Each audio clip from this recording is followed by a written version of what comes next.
अरे बसा बसा बसा. नाही नाही, बिल चालू आहे.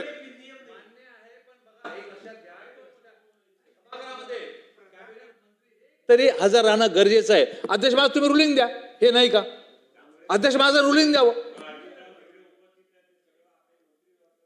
असं असं असं नाही. पण बोला, आता जयंत पाटील साहेब, बोला बोला. सन्मान्य सदस्य जे बोलतात ना, नाही अध्यक्ष तुम्ही रुलिंग द्या. कॅबिनेट मंत्री सभागृहात असणं गरजेचं आहे का नाही? एक मिनिट नाही, एक मिनिट होऊन द्या ना. नाही त्यांनी विषय काढला ना अतुलजीने आता भातकलकरनी. कोतकर तर एकदा साहेब. रुलिंग द्या तुम्ही. चला अध्यक्ष महाराज थांबा. नाही नाही, आता त्याने अतुलजीने बोलले ना, अतुलजीने बोलले तर कॅबिनेट मंत्री तुमचं म्हणणं काय अतुलजी? कॅबिनेट मंत्री नसता तरी चालतो असं म्हणणं आहे तुमचं? आहे मान्य आहे, पण सभागृहामध्ये कॅबिनेट मंत्री असल्याशिवाय बैठक सुरू होऊ शकत नाही. हा माझा अनुभव आहे, 36 वर्षाचा अनुभव आहे. मान्य अतुलजी तुम्ही रुलिंग द्या अध्यक्ष महोदय. आपण खाली बसायला सांगतो. नाही तुम्ही रुलिंग द्या. रुलिंग द्या.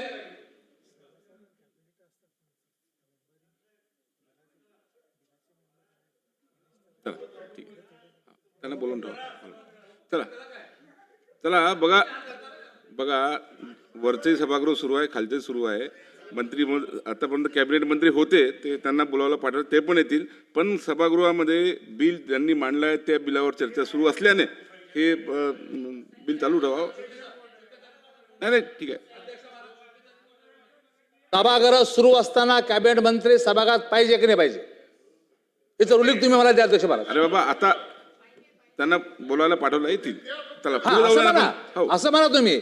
पण तुम्ही असं बोलायला म्हणताय ना की पाठवलंय. कॅबिनेट मंत्र्याची आपण गरज पुढे नाही. पुढे जाऊया. अर्जुनजी आपण बसा. जयंत पाटील साहेब आपण म्हणा.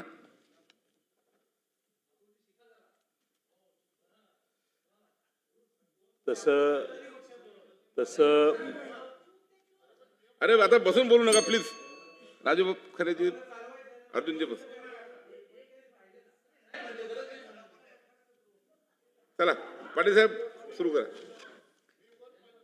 तसं मंत्रिमंडळातले कॅबिनेटचे मंत्री हजर सभागृह चालू ठेवायचं असेल तर असायला पाहिजेत. आपण दोघांनी वर सल्ला काय दिलाय मला माहीत नाही, पण ठीक आहे. आता काय मंत्र्यांना सभागृहाची फारशी महत्त्व राहिलेलं नाही आणि त्यांना इतकी कामं आहेत, एवढे आमदार गैरहजर आहेत, ते सगळे मंत्र्यांना भेटत असतात. त्यामुळे मंत्र्यांना सभागृहात जाणं कुणाची ड्युटी आहे जरा चेक करा आणि त्या ड्युटी कुणाची आहे बघून त्यांना तर निरोप द्या. अध्यक्ष महोदय, ठेवीदारांच्या कष्टाचे पैशाचे रक्षण करणं, फसवणुकीला त्यांच्या आर्थिक आळा घालणं या सभागृहाचं पूर्वीपासून कर्तव्य आहे. या बिलामध्ये काही चांगल्या तरतुदी केलेल्या आहेत आणि काही त्रुटी पण आहेत. चांगल्या तरतुदी म्हणजे क्रिप्टो आणि डिजिटल मालमत्तेचा समावेश. आजच्या आधुनिक काळात फसवणुकीचं स्वरूप एवढं बदललेलं आहे की क्रिप्टो करन्सी आणि ब्लॉकचेनच्या नावाखाली हजारो कोट्यावधी रुपयाची फसवणूक जगात चालू आहे, देशात चालू आहे. जुन्या कायद्यामध्ये ठेव या संज्ञेत याचा समावेश नव्हता.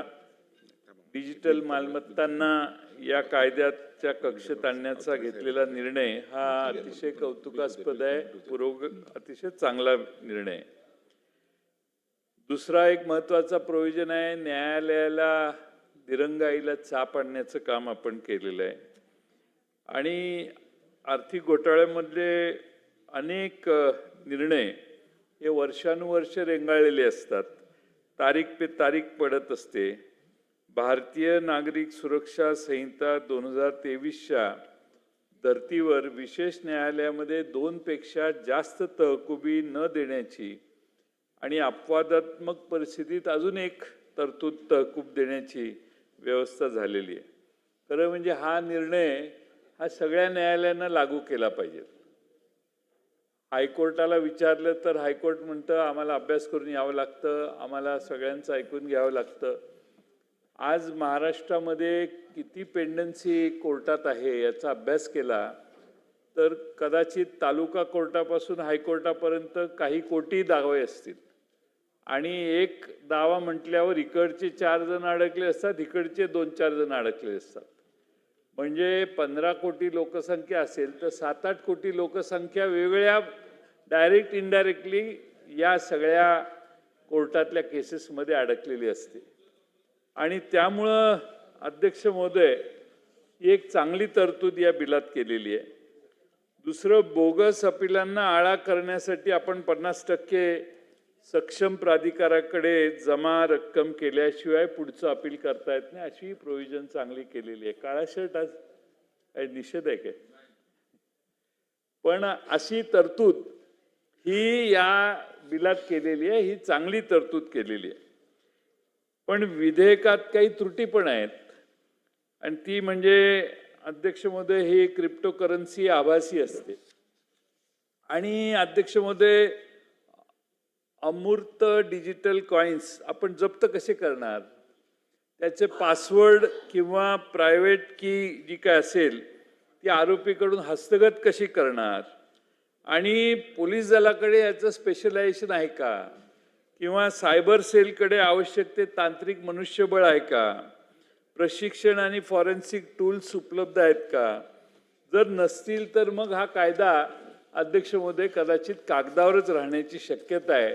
त्याचा विचार मंत्री महोदयांनी केला असेल तर उत्तरात ते आपल्याला याचं मार्गदर्शन करतील अशी मला अपेक्षा आहे.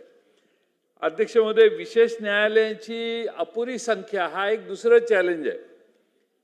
इतका ताण विशेष न्यायालयांच्यावर असतो की न्यायाधीशाची रिक्त पदे पण आहेत, अपुऱ्या पायाभूत सुविधांमुळे खटले प्रलंबित राहतात, कायद्यातील बदलासोबत नवीन विशेष न्यायालयांची स्थापना आणि न्यायाधीशांच्या नेमणुका करणं आवश्यक आहे. अध्यक्ष महोदय, दुसरी अट मगाशी ज्याचा उल्लेख केला, 50% रक्कम भरली पाहिजे अपील करायचं असेल तर. त्या बिचाऱ्याची सगळी बँकेतली रक्कम किंवा त्याच्या अकाउंटवरची रक्कम सायफन ऑफ होते, बाहेर निघून जाते आणि मग त्याने अपील करायचं म्हटल्यावर त्याला 50% रक्कम भरणं हे शक्य नसतं, कारण त्याकडे काही राहिलेलंच नसतं. त्यामुळं अपील प्रक्रियेत कायदेशीर पेच निर्माण होऊ शकतो. त्यामुळं अध्यक्ष महोदय, 50% रक्कम निश्चित करण्यासाठी सक्षम प्राधिकाऱ्याला लागणारा वेळ, त्यातली पारदर्शकता यावर पण स्पष्ट नियमावली करणं आवश्यक आहे. नाहीतर मग तिथंही एक भ्रष्टाचाराचं केंद्र तयार होईल आणि मग सगळे मॅनेज व्हायला लागतील आणि नवे प्रश्न तयार होतील. अध्यक्ष महोदय, एक चांगलं विधेयक ठेवीदारांना न्याय देण्यासाठी माननीय मुख्यमंत्री महोदयांनी मांडलेलं आहे. त्या मूळ उद्देशाचं मी समर्थन करतो, पण शासनाला माझी विनंती आहे की क्रिप्टो फॉरेन्सिकसाठी पोलिसांचं सक्षमीकरण करणं, न्यायालयांची संख्या वाढवणं आणि कडक नियमावली करणं यासाठी सरकारने तातडीनं काम करावं. ठेवीदारांचा पैसा हा त्यांच्या रक्ताघामाचा आहे, कुणालाही लुबाडता येणार नाही अशी जरब कायद्यात असली पाहिजे. जसं हे डिजिटल प्रॉपर्टी आहे तसे महाराष्ट्रात अशी अनेक उदाहरणं आहेत की काहीतरी भ्रामक समजुतीनं लोकांनी गुंतवणुकी केल्या आणि ज्यांच्याकडे गुंतवणूक केल्या ते पसार झाले आणि पोलीस अटक करायच्या आधीच हे निघून जातात. किंबहुना लोकांचा संभ्रम असा होतो की हे पोलीस मॅनेज केलं, पोलिसांनी डिले केलं आणि त्यानंतर तो निघून गेला, पसार झाला, त्याचं कुठं नामोनिशान राहत नाही. अशी 1-2 प्रकरणं आमच्या सांगली, कोल्हापूर, सातारा जिल्ह्यात झालेली आहेत की त्यानं इचलकरंजी त्याने देश सोडला म्हणतात काही लोक, काही म्हणतात वो बिहार में गया आहे, काही म्हणतात यूपी मध्ये गेलेला आहे आणि पोलीस मात्र त्याला ट्रेस करत नाहीत. आणि म्हणून हा कायदा या निमित्तानं महत्त्वाचा आहे, तो सरकारने आणला, याबद्दल सरकारचं स्वागत करतो. पण त्याचबरोबर सायबर क्राईम म्हणजे कुणालाही कशाही शिव्या देणे, कुठल्याही नेत्याला, कुठल्याही पर्सनॅलिटीला कॉमेंट्स अशुद्ध भाषेत, मराठी भाषेत घाणघाण कॉमेंट्स करणे, हा उद्योग फार मोठी लोकसंख्या महाराष्ट्रात आणि देशात करत असते. काही इन्सिडेंट झाला की त्याच्या खालचे कॉमेंट्स वाचा, सरळ कॉमेंटच नाहीत, कुणाचंही माप काढायची व्यवस्था आहे. आणि मी शिव्या देणं हे कशात बसू शकत नाही.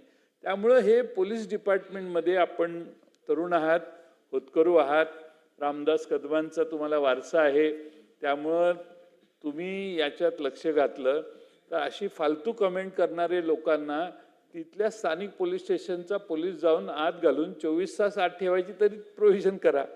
बिफोर कोर्टासमोर जायच्या आधी 24 तास त्याला पडली पाहिजे. काही कोणावर काही ताळबंदच राहिला नाही. कुणाचीही अब्रू घालवतात, कुणाचीही काहीही करतात आणि आपण काही करता येत नाही असं समजतो. त्याचा एक कायदा ह्या अधिवेशनाच्या संपायच्या आधी आपण मंत्री महोदयांना अश्लाघ्य, अश्लील, घाणेरडी, शिव्या शाप देणारी कॉमेंट्स कुणावरही केली की स्थानिक पोलीस स्टेशनला तक्रार केली की 24 तासात त्याला आत आणून कोर्टासमोर न्यायचा नाही. पोलिसांना अधिकार द्या एक 8 दिवस आत ठेवायला आणि मग 8व्या दिवशी कोर्टासमोर न्या. सगळं बंद होईल. कारण असली लोक घाबरट असतात. युपीत आहे. मग योगेशजी आपणही इथं हा कायदा केला पाहिजे. कुठल्याही एका महिला सदस्य असतील, आमदार असतील, त्यांच्यावरही काही बोगस अकाउंट तर हुडकून काढले पाहिजेत. आणि बोगस अकाउंटवर तुमचं सायबरचा जो कोण आहे बॉस आता मला माहित नाही. यशस्वी यादवला सांगा तू अयशस्वी आहेस. खरंच सांगा. मी आता फोन करून सांगतो यशस्वीला, अरे काय चाललंय, कोणी कुणाची माप काढतं. मुख्यमंत्र्यांचं बाकीचं जाऊ दे, मुख्यमंत्र्यांनाही काही कॉमेंट करू शकतात ही लोक. आणि गावात कुत्रा गावात विचारत नाही, पण तो मुख्यमंत्र्यांची आणि देशाच्या प्रमुख नेत्यांची याबद्दल काही कॉमेंट करतो. दिस इज नॉट फेअर. काहीतरी डेकोरम पाहिजे. आणि म्हणून माझी मत आहे, आग्रह आहे, आज रात्री बसवा. तुमचे कोण सेक्रेटरी आलेत का? तुमचे सेक्रेटरी बिलाच्या वेळी अध्यक्ष महोदय येत नाही. अध्यक्षांचा आदेश आहे की बिल असताना, प्रश्न असताना, लक्षवेधी असताना त्या खात्याचे सेक्रेटरी आले पाहिजेत. आणि त्यामुळं तुमचे सेक्रेटरी का आले नाहीत ही पहिली नोटीस कागदावर लिहा आणि पाठवून द्या. आता मॅडमना जाऊ दे एक नोटीस. वेळेवर असलं पाहिजे. तुमचं बिलाला तुम्हाला आम्ही काही विचारलं आणि तुम्हाला काय इश्यू झाला तर हे तर देतीलच माहिती. हे यांना सेक्रेटरीपेक्षा जास्त माहीत असतं असं माझं मत आहे. पण तरी त्यांनी हजर राहायला पाहिजे डेकोरम म्हणून. पण माझी विनंती आहे की हाही कायदा आपण लवकरात लवकर करावा. महाराष्ट्रात, देशात आपलं राज्य पहिलं आहे अशा पद्धतीचा कडक आहे. ते योगेश सागरजी म्हणतात यूपीमध्ये कायदा आहे, तसाच कायदा काय असेल तर अजून कडक कायदा इथं करावा अशी माझी विनंती आहे. या बिलावर आपण मला बोलून दिलं याबद्दल आपले धन्यवाद. सन्माननीय सदस्य सुरेश धस. अध्यक्ष महोदय, या ठिकाणी सन 2026 विधानसभा विधेयक क्रमांक 46 महाराष्ट्र ठेवीदारांच्या वित्तीय संस्थांमधील हितसंबंधांचे संरक्षण अधिनियम 99 यात आणखी सुधारणा करण्यासाठी विधेयक या ठिकाणी आणलेलं आहे. अध्यक्ष महोदय, माननीय मुख्यमंत्री आणि माननीय राज्यमंत्री महोदयांचं आणि या विभागाचं मी मनापासून या ठिकाणी अभिनंदन करतो.